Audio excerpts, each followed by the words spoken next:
In life, there are many different cars. There are small cars, big cars, slow cars, and powerful cars.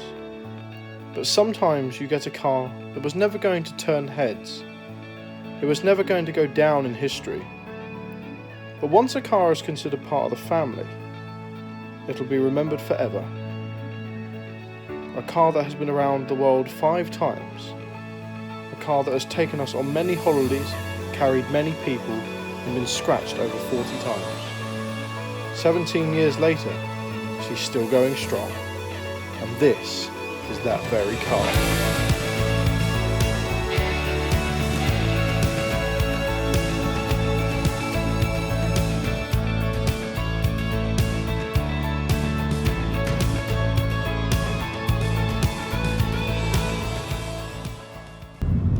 This is a 2003 Vauxhall Zafira 1.8 Elegance. Produces a modest 123 brake horsepower, top speed of 122 miles an hour if you're brave enough, and 0 to 60 in about, well, a decade.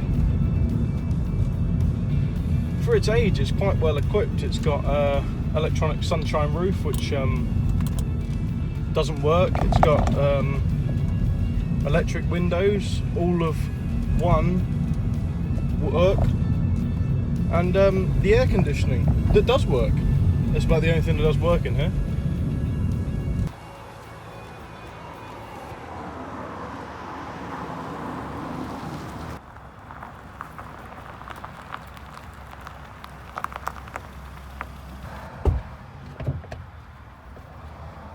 The car itself is quite comfy.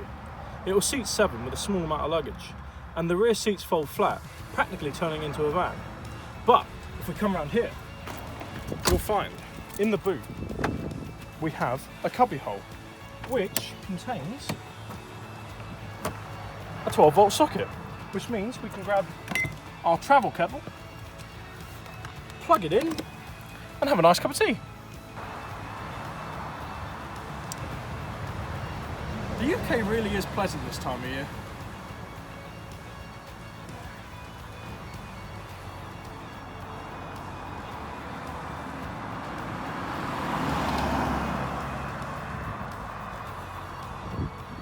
Just how this car feels on the road.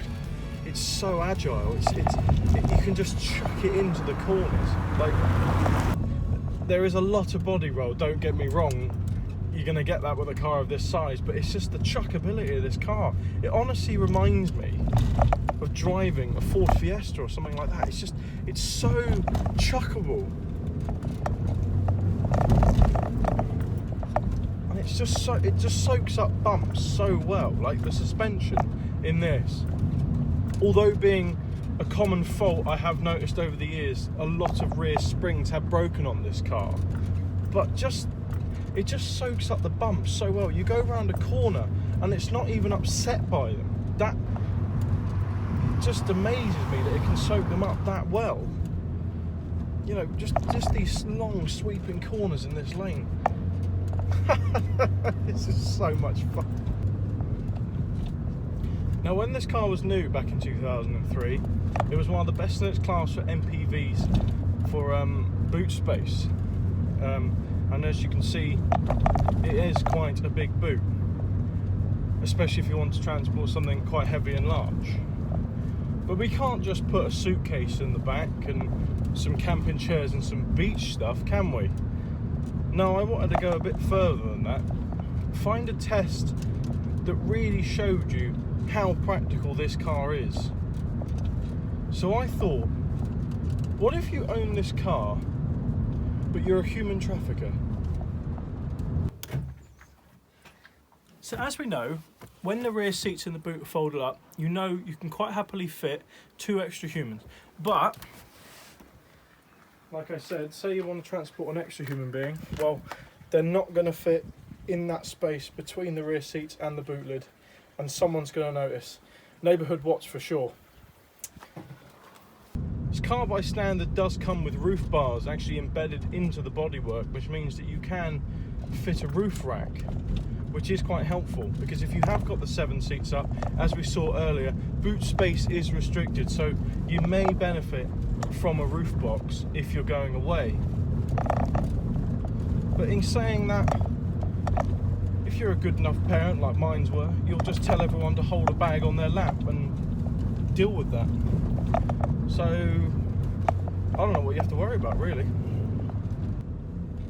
A few downsides to the Vauxhall Zafira Mark 1 is that there aren't many cup holders. We have 2 in the middle down here in the centre console, but apart from that, there isn't many other places to put your drink, and there's no place in the back unless you fold down the middle section in between the 2 rear seats, which obviously gives you 2 extra cup holders for the rear passengers, but you do sacrifice a child, and you will have to leave that child at home, and then your neighbours will be calling the NSPCC, and then you will go to prison. So I wouldn't recommend that. But in saying that, you do have the boot seats, and that is where you put the extra child.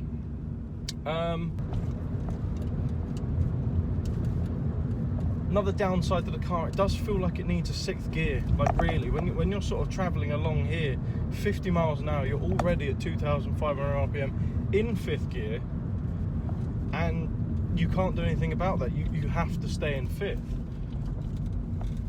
There's no 6th gear, which I feel this car could do with.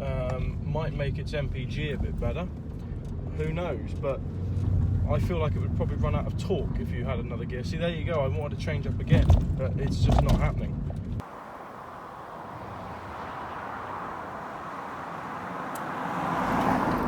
Reliability wise, this car has never actually broken down in the time we've had it, 17-18 years. It's never actually broken down once, which is quite good for its reliability, in my opinion. Yes, it did go 148,000 miles between an oil change. It's never had a new timing belt, it's never had a new clutch, but apart from that, it's been a good old workhorse, this. The engine is quite throaty, believe it or not. It's really grungy, but I'll take that because it's Vauxhall's Ecotec engine. Back in the day it was good for 35 mpg apparently. Not quite sure what that's like by today's standards, but hey ho. The tax is quite high on these things. It's around £280, which, to put that in perspective, a 3.5 litre V6 Nissan 350Z is only £305. So for a 1.8, that is quite pricey. The insurance group isn't too bad on these things.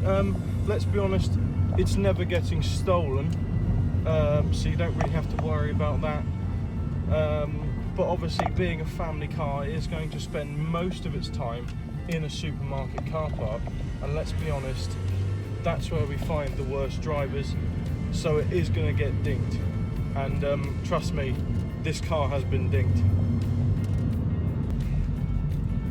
And unfortunately, we will be saying goodbye to it rather soon.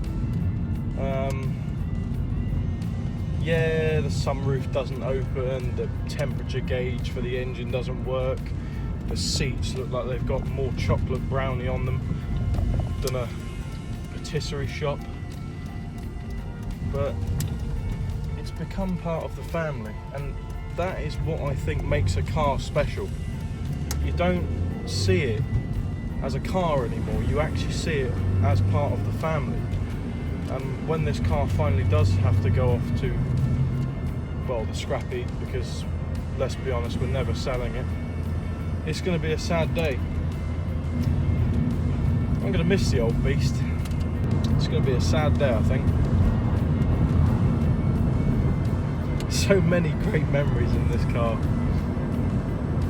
It has been the scene of happiness, joy, laughter, misery, sadness, love, affection, and all in between. It's been around the world 5 times in mileage. It's been to more places than you could ever imagine, with more weight on board than you could ever dream of. But it's done it, and it has never broken sweat. And therefore, the Vauxhall Zafira, in my mind, has to be the greatest people carrier ever made.